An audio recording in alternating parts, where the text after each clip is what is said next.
My name is Robert Baer. I am the Vice President of Spiritual Awakenings International and one of the founders.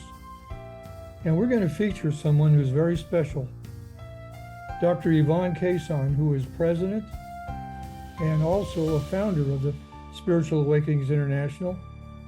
She's a gifted speaker. She's the author of 7 books and a public speaker.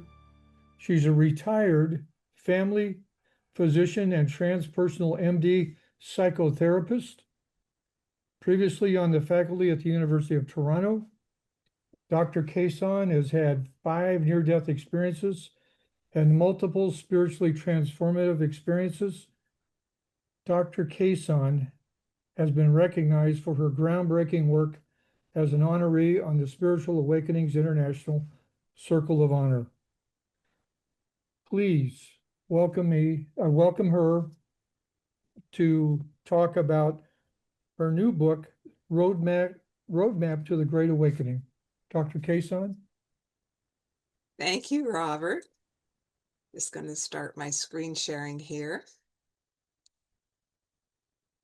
So yes, I'm going to be talking today about Roadmap to the Great Awakening, Purifying the Heart, which is also the title of my new book. And this is officially the book launch event for my new book. So I'm really delighted to be doing it here at Spiritual Awakenings International today. So I am convinced that the great spiritual awakening is happening now. We've had lots of speakers talking about this during the conference today, and I am absolutely convinced the great spiritual awakening is happening now on our planet. And more people are having spiritual awakenings.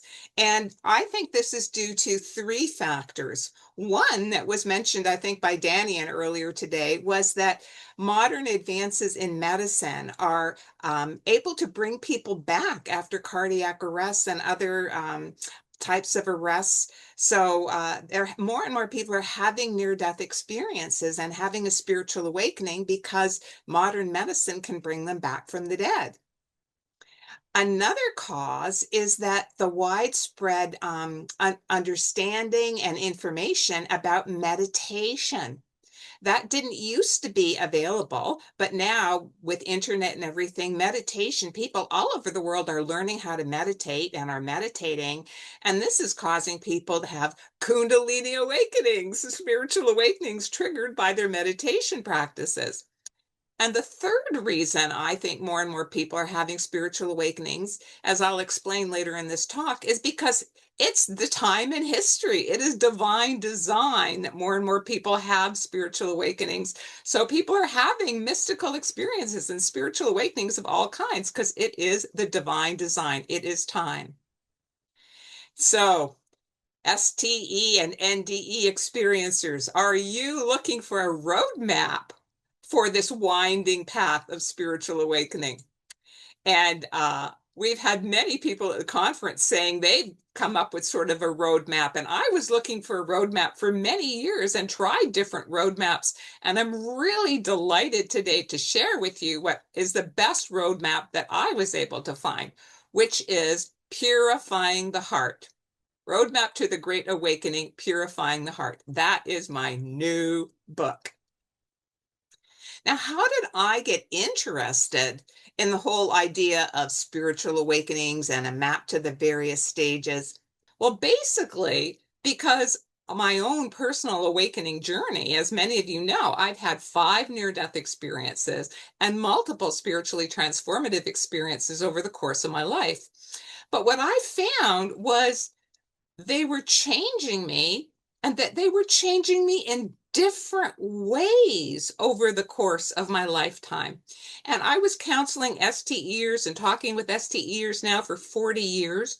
And I was counseling them. I found, yes, that other STEs were also going through definite spiritual life stages. So I wanted to be able to provide a guide that was not only helpful to me, but helpful to the experiencers I was counseling, which caused me to look and search and look for a bunch of different models. And I was really delighted when I found Purifying the Heart.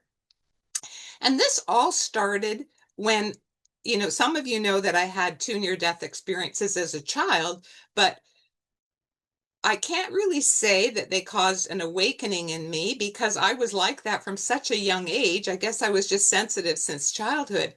But my real awakening started happening in my 20s. And funny, a lot of people said they've had powerful experiences at the age of 23. Well, yes, I also had a powerful STE at the age of 23. I had a Kundalini awakening when I was in medical school when I was 23, my last year in medical school. And I was meditating this one evening. It was a group meditation. And I had taken this course because it was advertised to help you relax and study better on your exams. And I had a lot of exams in my last year in medical school. So I wasn't like trying to have a spiritual experience, and actually hadn't even dawned on me that this could be a trigger for a spiritual experience. Anyway, suddenly when I was meditating, I felt this really strong rush of energy go up my spine and up through the top of my head. And I heard this really loud inner roaring sound, like the roar of a waterfalls. And then I went out of body, and my consciousness expanded, and I transmuted into like a force field of love. And I remained in this expanded state, feeling profound love until my meditation ended, maybe an hour later. I now realize that was a Kundalini awakening, but I had no idea for many years. And then my spiritual awakening accelerated even more to the point where I couldn't, put it out of my mind. I had to acknowledge something was happening when about 3 years later, I had a powerful white light near-death experience. I was 26 in a medevac plane crash, and I was in a small plane like this in Northern Ontario. We crashed into a semi-frozen lake. And what happened is that I went out of body while my body was still alive. So my body was swimming to shore. And then I went out of body. So my awareness was actually two places at the same time. Most of my awareness was out of my body, and I went up into the incredible, beautiful white light realm that now we know many NDEers talk about, but I'd never even heard of it back then. I went into this realm that was filled with glistening, beautiful white light, and I felt this incredible, powerful, unconditional love that my soul absolutely recognized was the higher power. Somehow my soul just knew. And this had a profound impact on me. I remained in that white light realm until my body was brought to hospital and resuscitated. And then I felt my consciousness sucked back into my body, sort of like a genie being sucked back into a bottle through the top of my head. Now, this plane crash near-death experience changed me dramatically. It increased my spiritual focus tremendously. I also felt filled with love afterwards. It was like some of that incredible unconditional love that I felt on the other side came back with me. But it wasn't just woo-woo love. It was also clarity that came back with me because I was able to set healthier boundaries because I was loving myself as well as loving others, and abusive relationships around me, I was now able to lovingly move away from them. And I lost my fear of death. And I knew that we all live on after our physical bodies die. And then, very interestingly, within a few weeks after this plane crash NDE, again, took me years to figure out it was a near-death experience, I started developing all the clairs. I became clairsentient. I became clairvoyant. I became clairaudient. So as a young medical doctor, I thought, what is this? I knew I wasn't crazy. What is this that's happening to me? What are these experiences? So, as a medical doctor, you're taught to make an accurate diagnosis. So I wanted to have an accurate label, an accurate diagnosis for these experiences. And I couldn't find them within current Western medicine at all. And so I started researching spiritual experiences as a private quest in the closet. So on the outside, I worked as a regular Western trained medical doctor, and I got a university teaching position. But in the closet, I went on this quest, on this really intensive search. And I started reading from, in depth in Christian mysticism. And then I started reading in other traditions, trying to understand, and also in parapsychology, psychology, psychiatry, trying to understand what were these experiences that happened to me. And I learned a lot about Kundalini and the yogic model of consciousness from Gopi Krishna, because as life would have it in the divine plan, I had the opportunity to travel to India and meet Gopi Krishna when I was halfway between my Kundalini awakening and near-death experience. In between there, I traveled to India and I met Gopi Krishna, and it took me years to figure out that I had had a Kundalini awakening. Then when I was 35, I entered a new stage that at the age of 35 was when I first read Autobiography of a Yogi by Paramahansa Yogananda. And when I picked up that book and began to read it, I found a picture in there, a photo that was the person I had been seeing in my meditation for a few years. I didn't know who it was. It was a yogic Swami or guru of some type. I knew it had been my guru from a past life, and it was Babaji from the Yogananda lineage. And then I realized that I am a yogi and that my path, I'd been searching a lot of paths, was yoga, and that I was a Christian yogi. So this launched me on a new phase of my awakening journey. And shortly after that, about 2 years later, I had another profound STE that I call my calling mystical experience that firmly launched me into my next stage of my spiritual awakening journey. And what happened this particular day, I had been in a conference in California in Asilomar, which is on the Pacific Ocean, and I was really, really deeply moved by my experiences at this conference.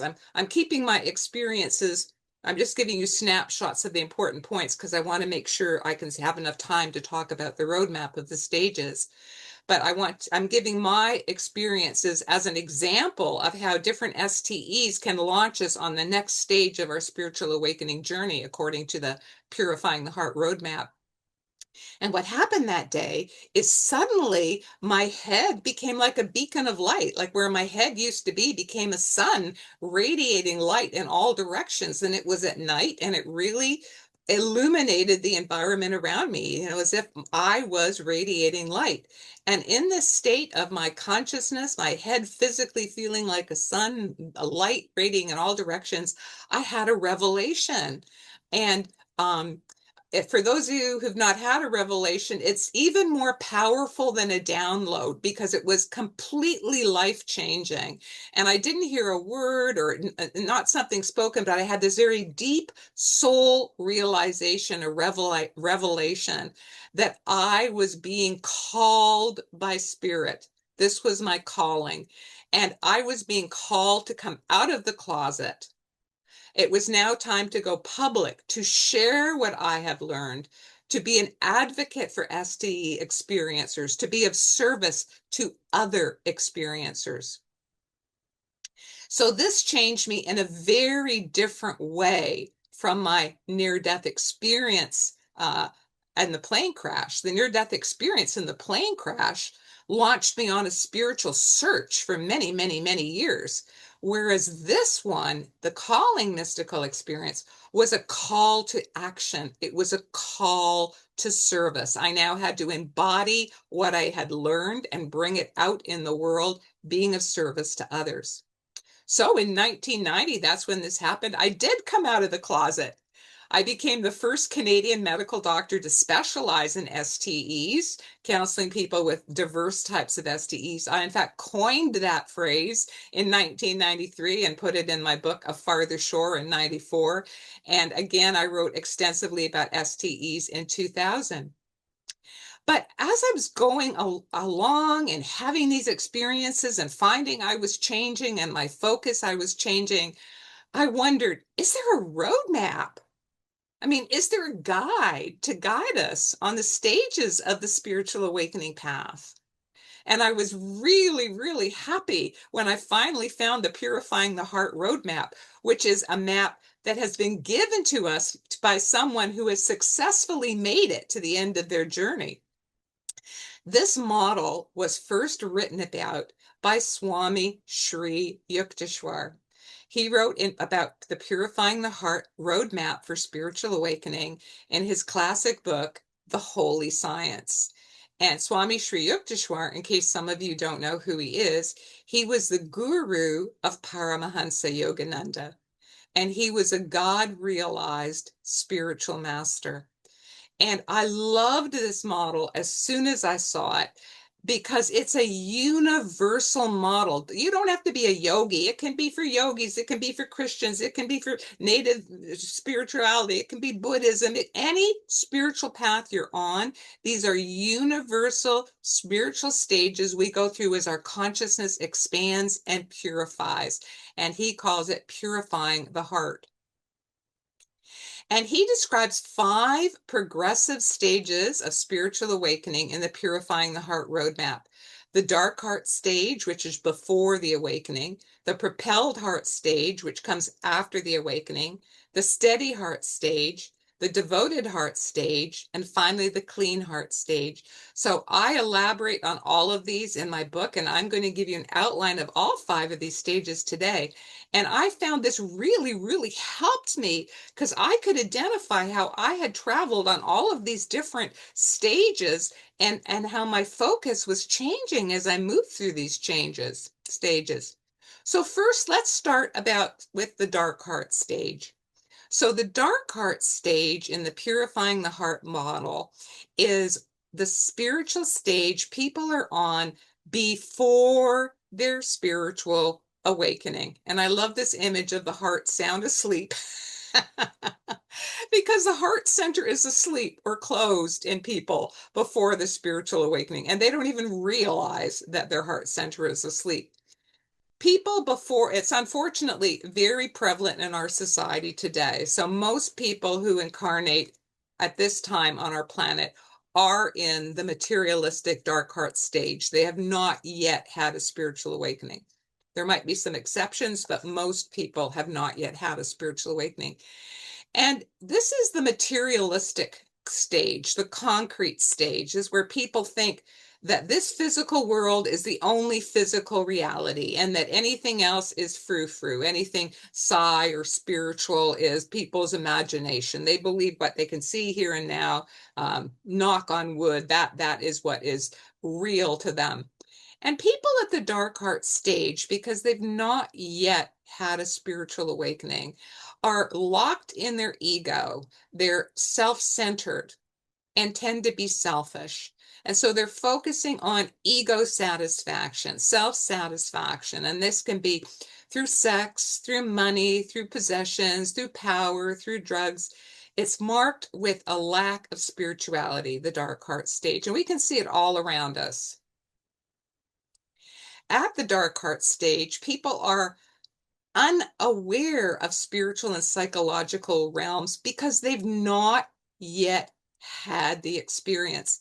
And in my book, I describe this. It doesn't mean people are stupid or unintelligent if they're in the dark heart stage, because they might be quite intelligent, but they've just not yet had the direct experience. So they have not had the firsthand experience of spiritual realms. So to them, it's, maybe yes, maybe no, theoretical. They're not aware because they've not had the direct experience. And similarly, psychological realms and psychological work, people at the dark heart stage don't think they have any psychological work to do. They may not even understand the idea of having psychological work to do.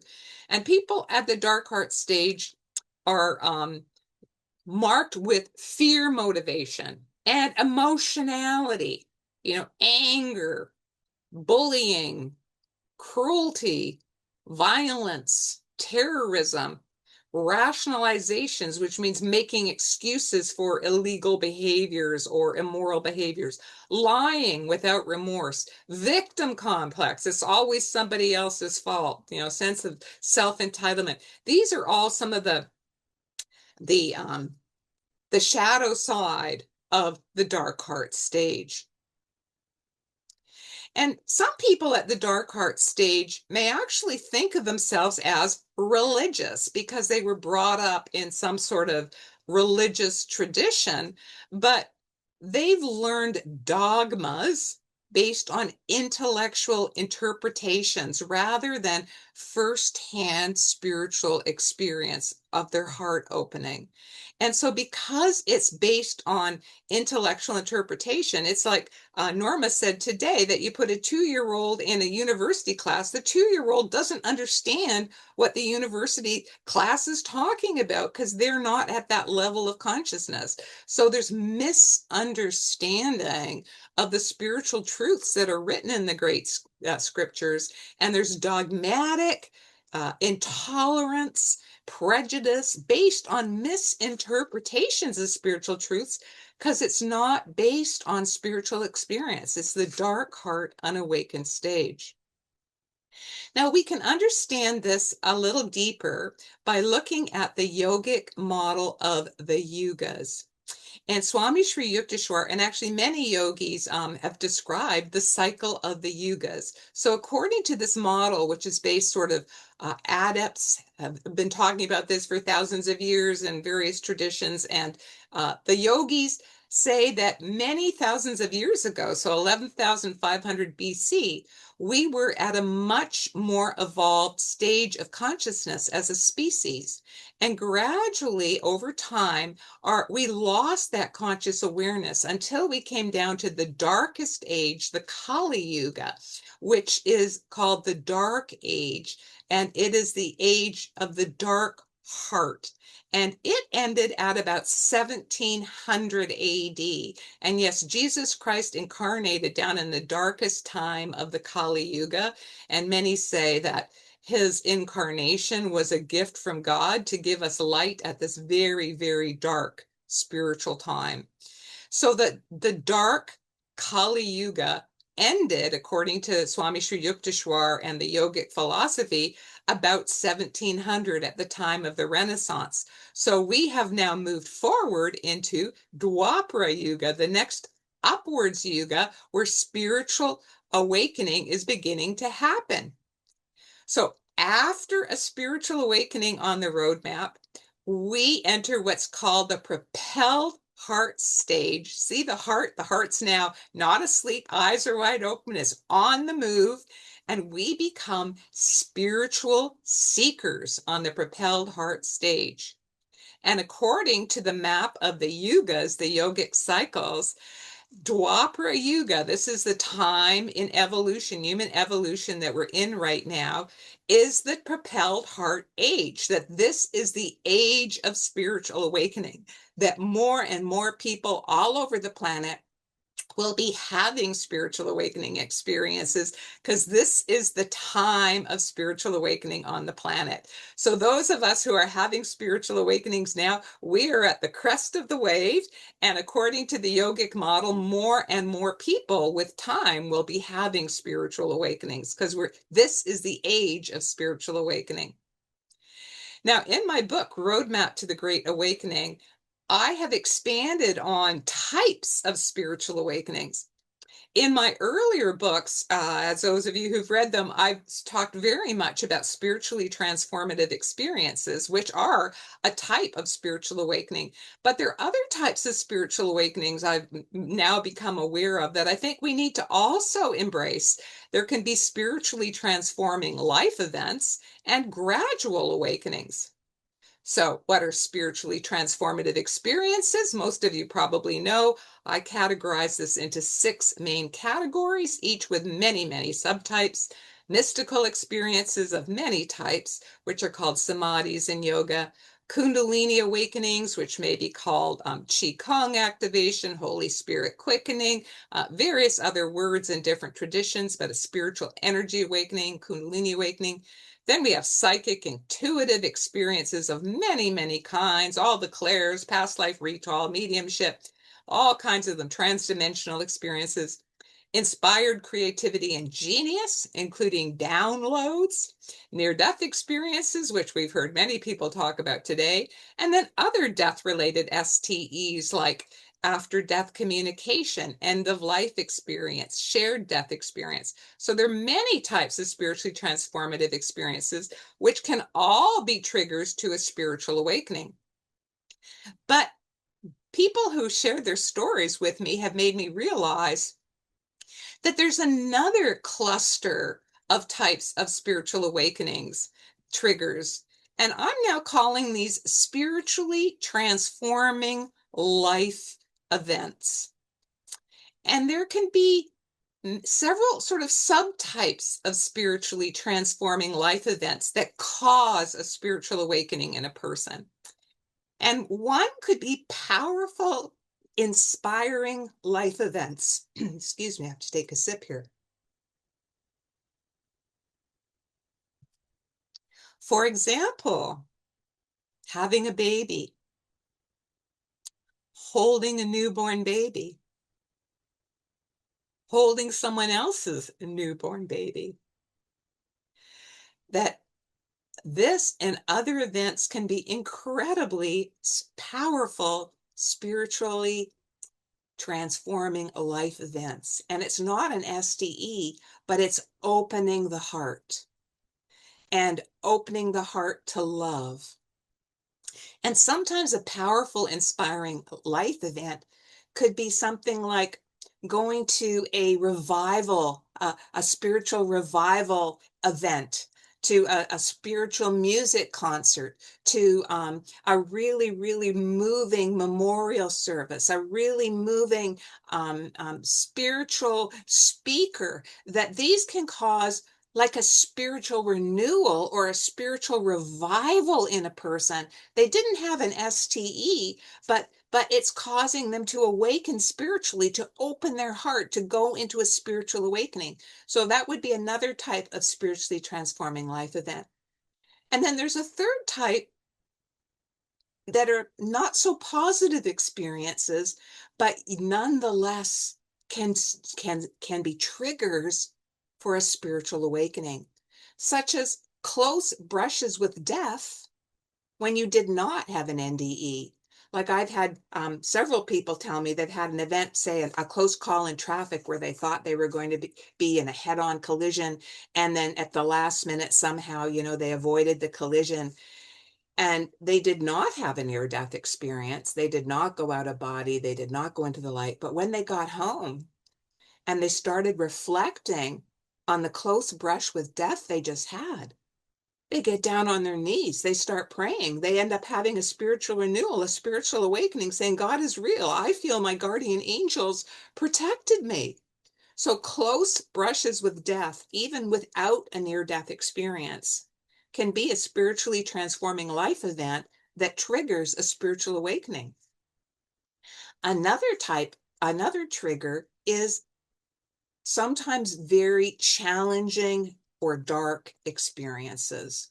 For example, some people have had their spiritual awakening triggered by dark night of the soul experiences, or by hitting bottom in their addictions. I heard one very telling story of one of the Israeli hostages who, in his darkness and despair, started talking to God. And he had his spiritual awakening while he was a hostage. So these are dark experiences that trigger a spiritual awakening in an individual. So I'm now including this as another category of spiritual awakenings, which is spiritually transforming life events, both positive and challenging, that can trigger a spiritual awakening. And the third type I want to mention is the gradual awakening.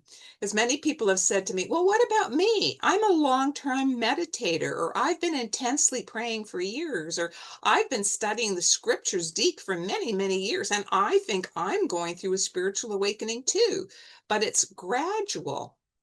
And yes, I'm including this in the umbrella of spiritual awakenings too, that some people don't have big explosive STEs or a big explosive spiritually transforming life event. They're going through a slow, gradual awakening. And I've seen this happen with longtime meditators, those intensely praying regularly, and also those who are drawn to deeply studying scripture. So this is a third category of spiritual awakenings, a third type of trigger. Now, when you become a spiritual seeker after your spiritual awakening, no matter what your trigger is, whether it's an STE or a spiritually transforming life event or gradual, once the awakening happens and we are awakened, and for me, this was after my plane crash near-death experience, we become spiritual seekers. This is the propelled heart stage. The first stage after the spiritual awakening is called a propelled heart stage. So the heart is on the move. And this is the stage of the spiritual quest, of the spiritual search. And so the spiritual seeker who's now on the propelled heart stage, they want to get a deeper understanding about spirituality. So they start reading, they start exploring, and often people will start with their own particular spiritual tradition if they were raised within a spiritual tradition. With me, I was raised in the Christian tradition, so I started reading deeper about Christian mysticism. But then many people at propelled heart stage, or I would say most, then at some point sort of break out of their box and start exploring other traditions. And they might say, well, let me explore a little bit in the Buddhist tradition. Or, let me study for a while with the native Indian teacher. Or I'm interested in learning more about yoga. I want to learn a bit about Jewish Kabbalah. And what about Celtic spirituality? So people will start learning from various sources during the propelled heart stage, spiritual seekers. And spiritual seekers will explore different paths. So they might, for a while, be really intense into, let's say, the yogic path that they've discovered and might follow it for a while. And then something in them triggers them to study with a different teacher. So then they start studying with a Native American shaman. And maybe even while they're still studying with the Native American shaman, they might start reading books on Buddhism. So they might try experimenting with different paths, with different techniques, with mixing different paths, mixing different techniques. This is all normal and healthy for people on the propelled heart stage. And this can sometimes be challenging for family members and friends who are around the spiritual seeker, particularly if they're not in the spiritual awakening, because they wonder, well, weren't you following a yogic path for the last while and now all of a sudden you're doing Sufi twirling? How's that happen? And what you're doing native Indian drumming while you're studying Kabbalah? That people who are not at this stage don't understand. This is part of the normal, healthy exploration of paths that happens at the propelled heart stage. You're a spiritual seeker. You're trying stuff out. Spiritual seekers also, this is a stage when people embrace their healing and recovery work. So they get out of, psychological denial and they start self-reflecting. They break free of this victim consciousness. They start taking steps to get their life in order. They abandon self-destructive habits like, quit smoking or quit drinking, get into recovery if they need to, get into support groups. And during this propelled heart stage, as people start their healing and recovery work, it's like the inner light as the heart is opening is exposing the shadow that's on the inside that needs to be healed. So forgotten memories that we might have, traumatic memories from our childhood might surface. And many people at this stage of spiritual awakening might suddenly unblock memories of childhood sexual abuse. And it doesn't mean you're bad or, that's why you had the near-death experience. No, I believe it's part of the inner cleansing as the inner light is being shone. Many people have not had child abuse, but they have other traumatic memories that they're unblocking from earlier in their life. And then what often starts happening at this stage too is at some point, spiritual seekers start unblocking memories from past lives, particularly if it relates to people that they know in this particular life that they're maybe having some challenges with. And during the Propelled Heart stage, spiritual seekers start discovering powerful tools that help, in their explorations. They find prayers that are very powerful and grounding for them, like the Serenity Prayer or the Lord's Prayer or other prayers. They discover the value of affirmations and visualizations, positive thinking. They discover the power of body work, journaling, dream analysis, and they start practicing these things as tools to help them go deeper in their awakening process. And I want to mention here, because I'm going to be talking about the changes in sexuality at the various stages, but at the Propelled Heart stage, which is the first stage after the spiritual awakening, for the spiritual seekers, sexuality is still pretty much influenced by the society around them, the culture that they grew up in. Cultural norms are still very strong. But at this point, people start maybe trying to start following spiritual guidelines a little bit more. They start reflecting on their sexual life and, do I need to make some moderation changes in that? And spiritual seekers are changing and changing many times over the years, as I mentioned earlier.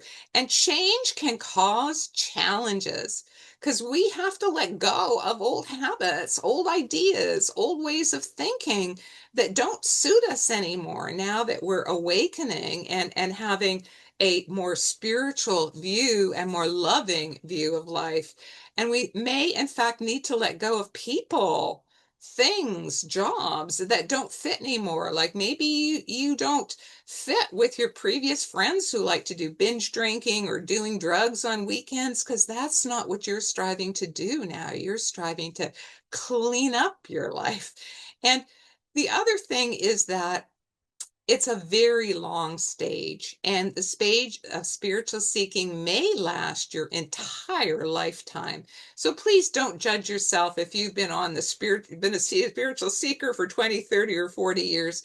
Some people, your heart needs to search as long as it needs to search and explore.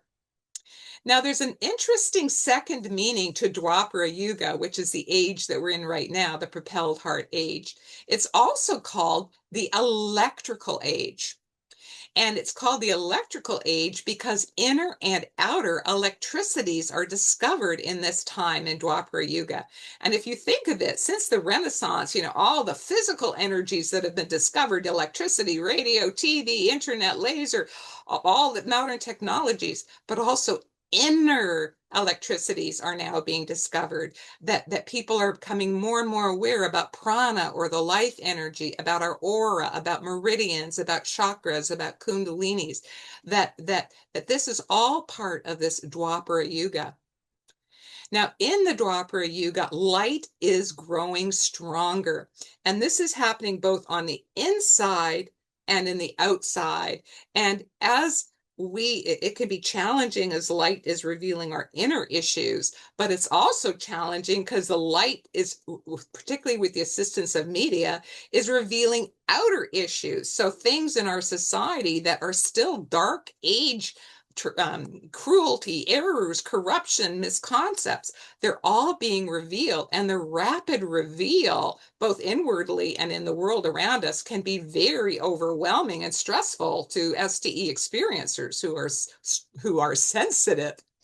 So it's important to know how to ground. So I've put a slide in here about helpful grounding strategies that, get out in nature, unplug completely TV, radio, internet, increase your physical exercise, do manual tasks like gardening, go out and hug a tree to get your contact with the ground, make sure you're getting enough sleep and rest, anchor with prayer and meditation, make sure you're eating healthy, and avoid street drugs and alcohol. That's not a way to deal with stress, not a healthy way. So if I can get to the next slide. Whoop. So something interesting starts happening at the late Propelled Heart stage. So as the spiritual seeker has been on this stage for some time, the heart is opening progressively. And as the heart is opening, humility develops, and they become less focused on themselves and more on respectful of others and learning to work together and value and learn from other people's views. And the other thing that happens at the late propelled heart stage is that spiritual seekers want clarity. Their soul call to God increases. They want clarity about their spiritual path. They say, God, spirit, however they understand the higher power, I've tried out so many paths. Please show me, what is my path? What is my path that's going to lead me home? Well, when the path becomes clear to us, we enter the next spiritual life stage, which is called the steady heart stage. And at the steady heart stage, we become loving servers and spiritual warriors. And remember, I told you that I became clear of my path after I read Autobiography of a Yogi, and I absolutely knew I was a Christian yogi. So once we're clear on our path, and that's something that comes from the inside, once we are clear what our path is, and different people's paths will be different. I became clear what my path was.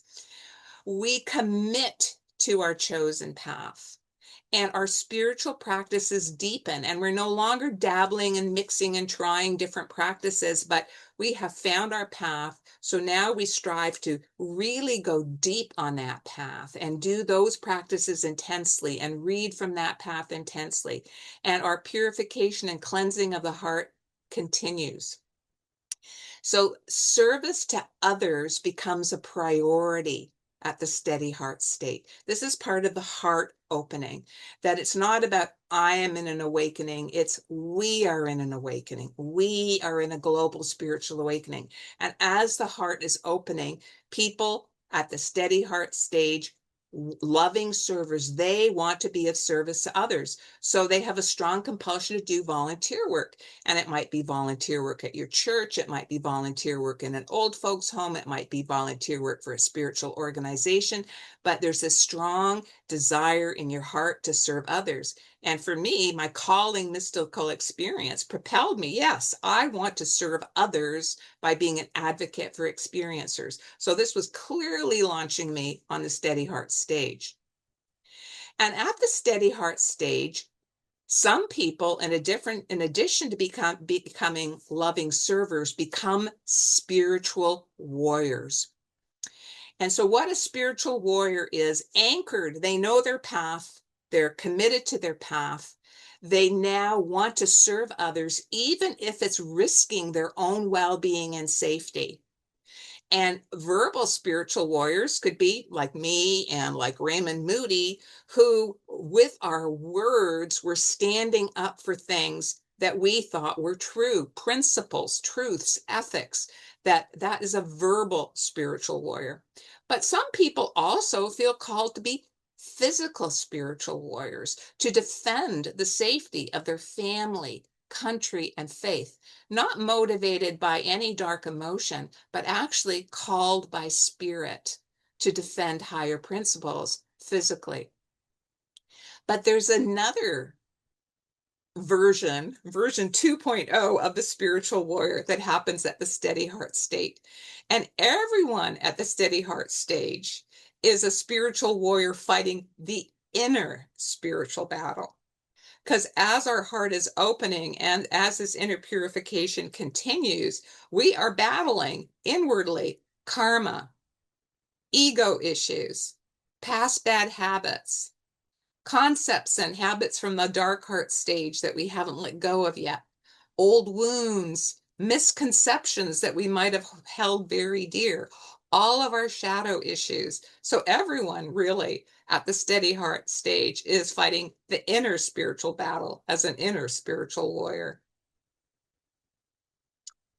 And sexuality at the steady heart stage changes too, because the focus now is on love, that the heart chakra is opening wider at the steady heart shape. So people want love to be, sex to be an expression of love rather than a physical belief, physical relief.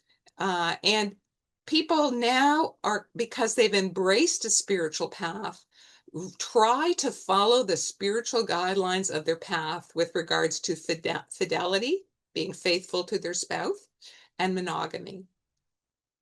Now, I had a fourth near-death experience in 1995, which again launched me into a new stage, which it turns out is the next stage in the Purifying the Heart roadmap. I had a near miss. It was a near miss plane incident again. I went up through a dark blue tunnel. I had a life review, met a blue being of light, said it's not your time, and I was sent back. But this fourth NDE changed me very, very differently from my earlier experiences, because I went into a state of ongoing unitive communion for 2 months afterwards. And when I could no longer sustain the communion and I came down into my normal dualistic awareness, I had such a strong after effect, such a strong yearning. I wanted to be in communion again.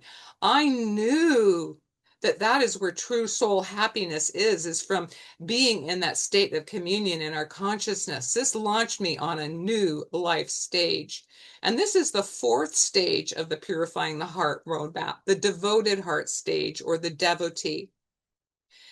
And a devotee, when you reach the devoted heart stage on the spiritual awakening path, that devotees have had their own personal inner STEs in their own consciousness, not from book learning. They've had their own experiences, their own glimpses. They know that true soul happiness lies on the inside in their state of consciousness, that true soul happiness will never come from the ups and downs of the outer worldly events. So there's a shift from an outer focus to an inner focus when we reach the devotee stage. Devotees at the devoted heart stage embrace surrender. Surrender of ego desires, detachment from ego desires, because they have now realized that in order to reach that inner stillness, which is the portal to communion, they have to let go of emotionality and attachment and strive to rise above. So the affirmation at the devoted heart stage becomes, "Thy will be done." It's about following divine guidance in all you do. And the devotee craves communion. So their spiritual devotion increases.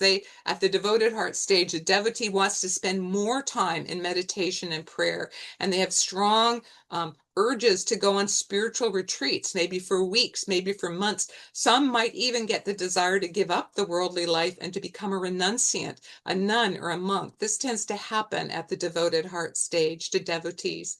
And they yearn to commune with God, to love God, to be a clearer and clearer instrument. And they have many STE glimpses at the devoted heart stage. So repeated STEs, deep meditation experiences, and they're getting cleansed and purified. They're becoming clearer and clearer divine instruments. And sexuality at the devoted heart stage, there's often a decrease in sex drive at this stage. And that's because of the upward flow of ojas, or the sexual energy, to assist the transforming brain. And people at this stage may choose to be celibate, even if they're in a relationship. Or they may choose to be very moderated in their sex life as an expression of love, but markedly decreased to conserve the ojas.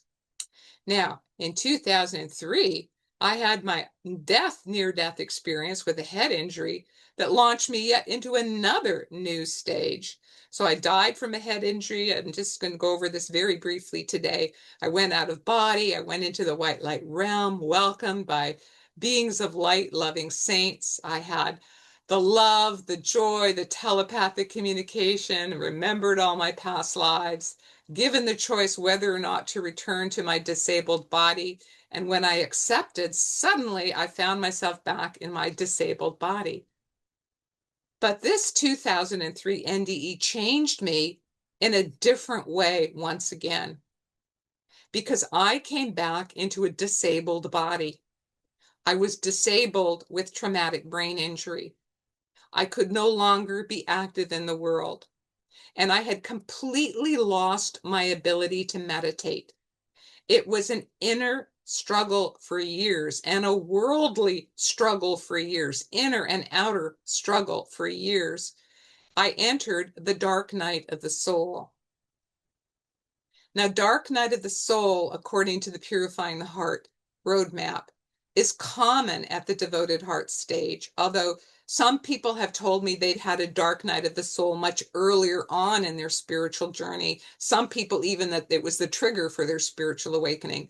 But it's many mystics have historically, it's been saints and mystics have talked about going through the dark night of the soul period in the devoted heart stage of their spiritual awakening.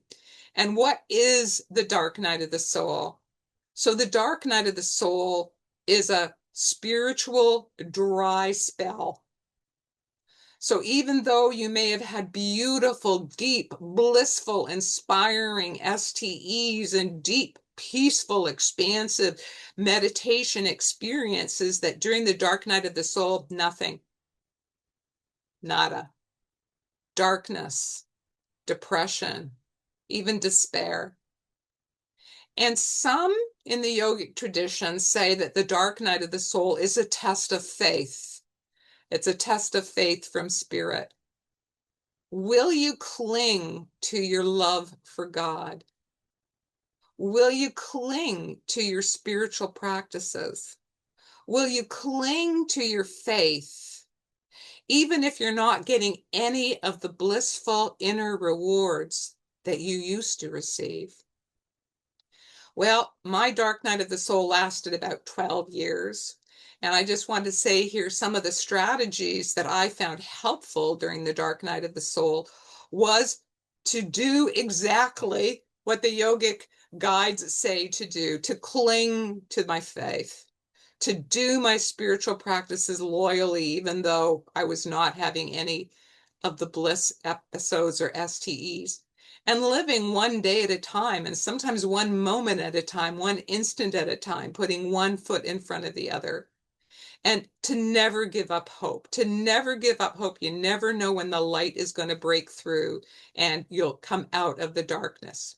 Well, for me, 2016, more than 12 years after my brain injury, I experienced a miracle, a burst of light in the center of my brain, and my brain was healed. And I was told, pass on what you have learned. So this is what I'm now doing. I have now written 3 books since my brain healing. My most recent in the middle, Roadmap to the Great Awakening. So this is just a testimonial that God is great. With God, all things are possible and miracles can happen. Never give up hope. But there's another stage in the roadmap, the clean heart stage. So what is this? The clean heart stage, according to Swami Sri Yukteswar and Paramahansa Yogananda, is where we get to the stage, I call them the adept, the spiritual master, and the avatar. That at the clean heart stage, we're now getting towards the end of our road to the summit. They are now experiencing divine communion.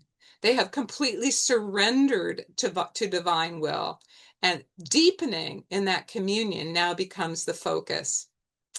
At the clean heart stage, the adept, spiritual master, and avatar, their inner reality is now stronger and more important to them than outer reality.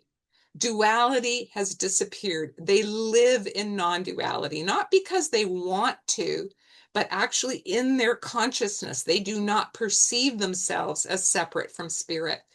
And unitive consciousness continues when functioning in the world. Now, according to Yogananda, there are 3 progressive stages at the clean heart stage. So the first he calls cosmic consciousness, and I label this the adept. The second, Christ consciousness, which I label the spiritual master. And third, God consciousness, which I call the avatar. So the first level in the clean heart stage, the adept, has periods of cosmic consciousness, periods of ongoing communion. And this is regularly in their meditations. They're entering ongoing communion, cosmic consciousness. And it may endure for periods of time after their meditations when they're active out in the world and then go away. They're not yet able to maintain it 24/7, and they may slip into the ego and ego issues and duality. So this is sort of a not yet stable level, although they're having periods of ongoing communion. The next level is the spiritual master in Christ consciousness.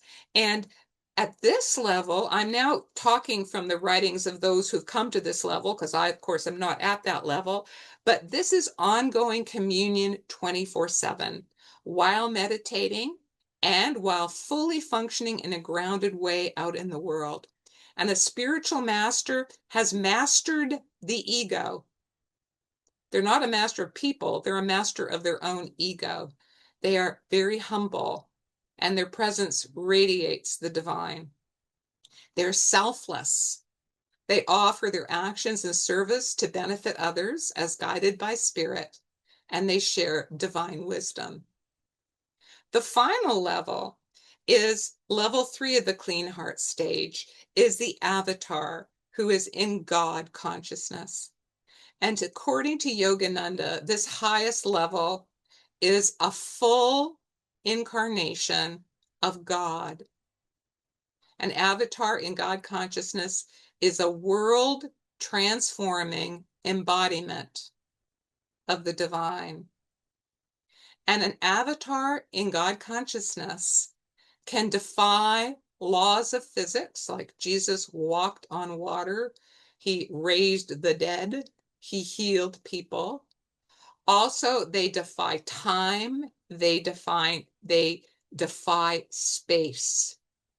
And according to Paramahansa Yogananda, 3 examples of avatars that have incarnated on our planet are Jesus Christ, Gautama the Buddha, and Bhagavan Krishna. And an avatar is omnipresent, that their consciousness is omnipresent. So if this avatar is your guru, you are of this lineage, anywhere, anytime, any incarnation, they are present. So in conclusion, the spiritual awakening that we have, our first spiritual awakening, it starts a long-term process. Your awakening experience, STE or event or gradual, is just the beginning, and there's many levels of growth and deepening. And it's important for us to focus on the changes that happen. Our spiritual focus changes with the various stages. And it's very healthy and very normal and necessary at the propelled heart stage to be experimenting, trying different things, combining different things, exploring different paths. We need to do that until our heart becomes clear of what our heartfelt path is. But once we find our path and we get to the steady heart stage, serving others and commitment to the one path is very central to us. And psycho-spiritual house cleaning never stops. We are constantly cleansing karma and ego issues at any stage. And at any stage, a seeker may slip. And Swami Sri Yukteswar expressed this very beautifully to his disciple Paramahansa Yogananda, and it's quoted in Autobiography of a Yogi, where Sri Yukteswar said, "If you ever find me falling from a state of God realization, please promise to put my head on your lap and help bring me back to the cosmic beloved we both worship." Such humility and such understanding that even a spiritual master can slip. So, how do we promote a healthy spiritual awakening? Meditate and pray daily, work on your self-improvement, live a balanced lifestyle, honest, ethical, be humble and kind, and be of service to others. And you can speed your journey by focusing on the tasks of your particular spiritual stage. And yes, there is a proven roadmap given to us by someone who's made it all the way to the top. And that is the Purifying the Heart roadmap, which I'm really happy to share with you today and to share in my new book. So with that, I would be happy to answer any of your questions. Thank you, Dr. Kason. That was absolutely tremendous. Thank you. And just out of curiosity, if someone wanted to order your book or any of your books, how do they do that? They're all on Amazon, so just go right ahead. Or you can go to my website. I have a book website. It's called DrYvonneKason.com. So DrYvonneKason.com. That I have all the links for ordering my books there too. But Amazon has them all. Well, we're going to have a short question and answer period. And there are quite a few questions in the chat already, so I'm going to go ahead and start with some of them. Let me bring them up real quick. First one is from Brian. Great talk. And by the way, I hope you take the time to look at the comments in the chat, Dr. Kason.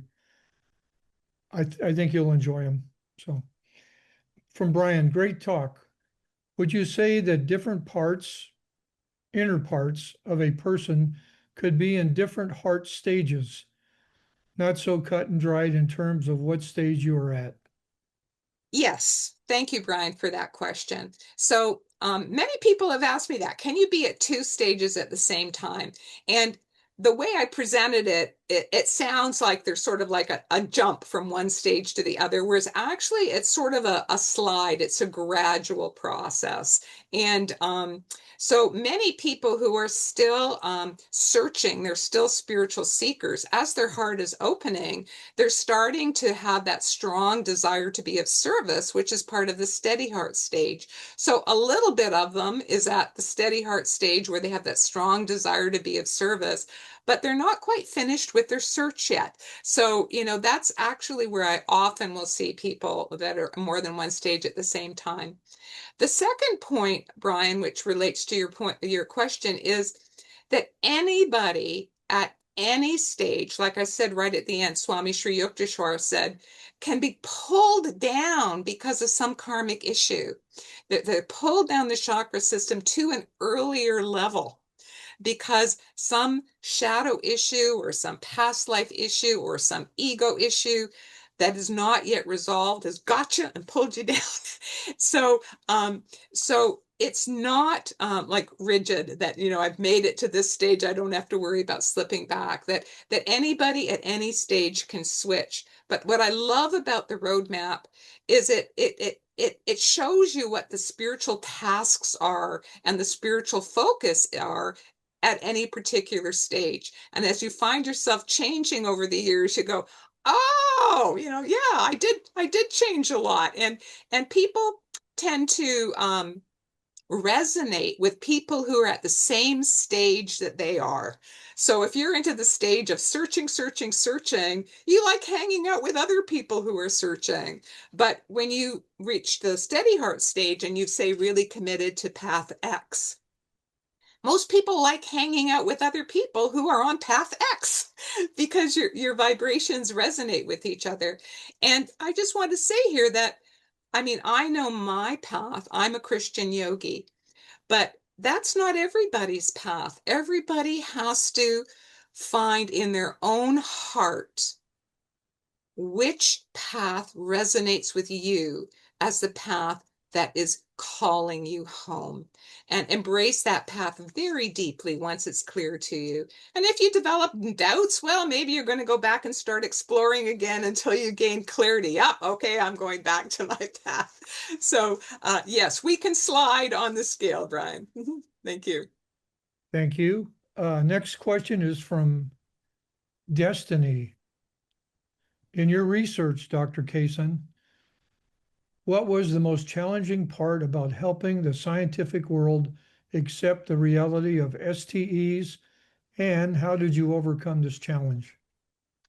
Thank you for the question, Destiny. I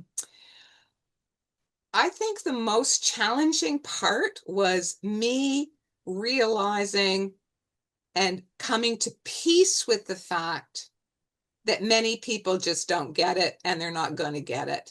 And somebody today, it might have been Norma, I think, talking about not casting your pearls to swine, that you can try, but if people are not interested, they've made up their mind they're not going to believe you. I actually stopped trying to convince people that I reached a point in my life where I know STEs are real. I know the spiritual dimension is real. I know reincarnation is real because in my last near-death experience, I saw all my past lives. But if someone is locked in a mindset that they just can't accept it, I'm not going to beat my head against the wall, but if somebody is receptive, then I'll talk to them. Now, in the medical community, I found that the people that were most receptive were people, believe it or not, who worked with death and dying. So I was often invited to speak to cancer doctors, people who work with cancer patients, hospices, end of care, because they're actually working with death and dying, and they've had people tell them, or they've witnessed people having powerful end of life experiences. So they're having firsthand experiences that there's more to life. There's a spiritual dimension. And so that they would invite me. And nurses often, people sometimes feel more comfortable talking to a nurse than they do to a doctor. So I was asked to speak to nurses groups. So I would speak to groups that were receptive. And others, occasionally I get invited to very close, that was in the past because I'm retired now.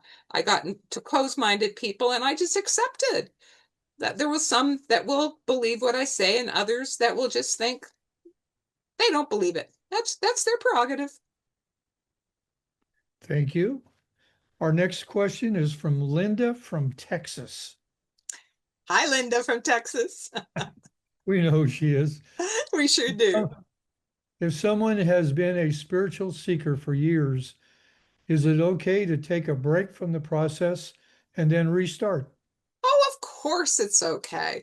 That sometimes we get tired and we need to just take a break, take a rest. And I think that's fine. Everybody, what I have learned from my own experiences and from on the other side, and also with working people here, but primarily on the other side, is everybody's going to have a happy ending at some point after many incarnations. We just don't know when it's going to be. Is it going to be this incarnation, 5 incarnations from now? And some people feel the urge to really go with the gusto into their spiritual awakening journey. Other people want to go sort of on a slower pace. Other people maybe have to balance it with family responsibilities, work responsibilities. And other people, like you said, just might get tired and want to take a break. So I think we all have to be very loving with ourselves as we go through the spiritual awakening journey and honor whatever place we are at currently with love. Thank you. The next question is from Bethany. Thank you, Dr. Kason. When I observe people acting in a dark heart way, what can I do to respond in a healthy, loving, transformational way? Well, sometimes you can't. I'm going to say sometimes when someone at the dark heart stage is being abusive, hostile, violent, manipulative, that maybe the best thing you can do that is loving to everyone concerned is to remove yourself from that situation.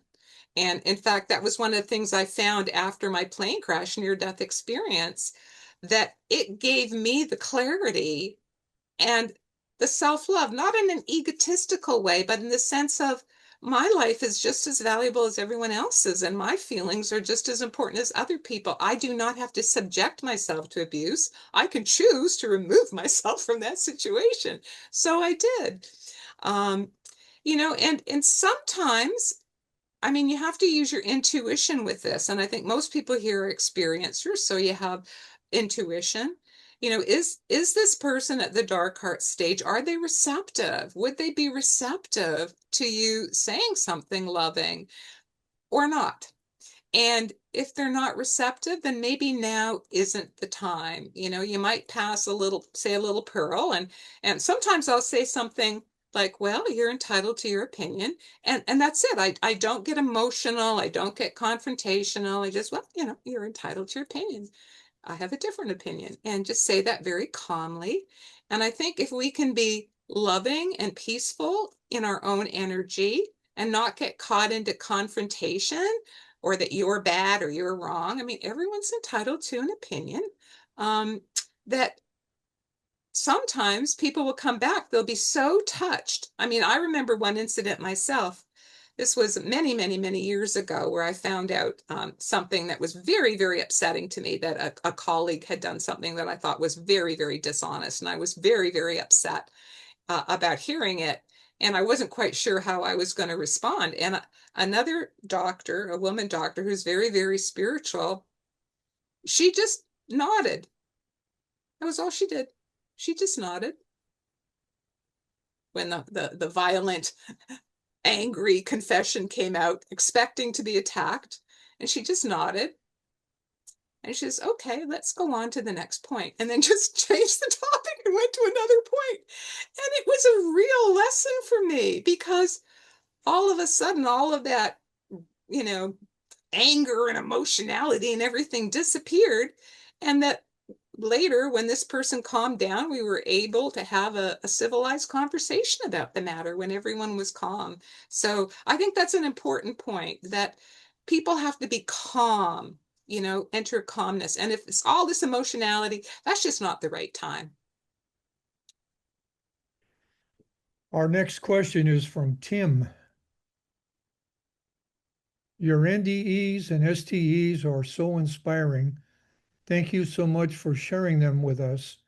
How and why do you think it is that we cut ourselves off initially from this awareness of our oneness and true spiritual nature initially and have to go through so much suffering? That's a great question, Tim. I don't have all the answers, but the explanation in yoga and what Paramahansa Yogananda says, well, it's God's entertainment. He divided himself into all of these souls, and we were all eventually, we're going to rediscover who we are, and we're all having all of these amazing experiences. I think a key is to look at life as an adventure rather than a drama, an adventure comedy rather than a tragedy. And that these are learning experiences. If we can learn to laugh at it, be lighthearted, and well, okay, I guess I had to learn the hard way that time. And that I think the important thing to hang on to is, as many speakers have said today, is that to know that we are loved, that we are absolutely loved, that the nature of the higher power is unconditional love, and that in that love, the higher power has like a magnet that is drawing us towards making it home. So everyone is being drawn by this powerful magnet to finally, eventually, after who knows how many lifetimes, to make it home. This will be our last question. We're just running out of time, and I hope you take the time to look at all the comments and the questions. But this one, how can we be sure we have found the right spiritual path? All right. Thank you for that question. There's nobody who can tell you what your right spiritual path is. This is something that has to come out of your own heart. And this can be very difficult sometimes if you were raised within a family or a culture that taught you or indoctrinated you from a very young age that this path that you're being raised in is the only path. Everything else is evil, right? And it's like people get brainwashed into this and are afraid to even explore. And in some cultures, I'm not going to mention any specific cultures, that actually more than one that I can think of, that it's considered evil to have a near-death experience or an out-of-body experience or an after-death communication. This is all labeled as work of the devil or evil. And if you're in that sort of a culture, it's sort of terrifying to break out of your culture. So what I recommend to spiritual seekers is start with your own faith tradition. So if you're raised a Christian, or if you're raised Jewish, or whatever path you were raised in, yogic, maybe start reading about mystics in your particular tradition, the lives of mystics in your tradition, because that's what we are, folks. We are mystics having mystical experiences. That's what STEs are. We're modern day mystics. And I think that'll sometimes anchor you, and you might find that in your heart you feel, yeah, I feel like this is my path. But then many people then, particularly here in North America, will start exploring. They'll explore Buddhism, Native Indian spirituality, twirling, drumming, all sorts of things, Buddhism.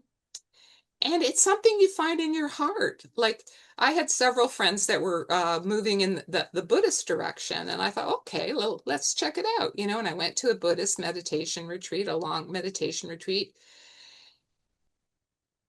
and I knew in my heart this was not my path, because in me, love of God is so central in my path. Bhakti, love of God, devotion. I'm joyfully in love with God and God's plan. And so an intellectual path didn't feel right to my heart. And even within yoga and even within Christianity, there are so many different versions, and you might not find that you fit in this one, but then you find another one that feels like a better fit. And how you will feel that is in your heart, and how you will feel that is in your soul. And it doesn't matter what anybody else says. When you know, you know. And then your heart knows you're at home. This is my path. That'll conclude just a great presentation. Thank you.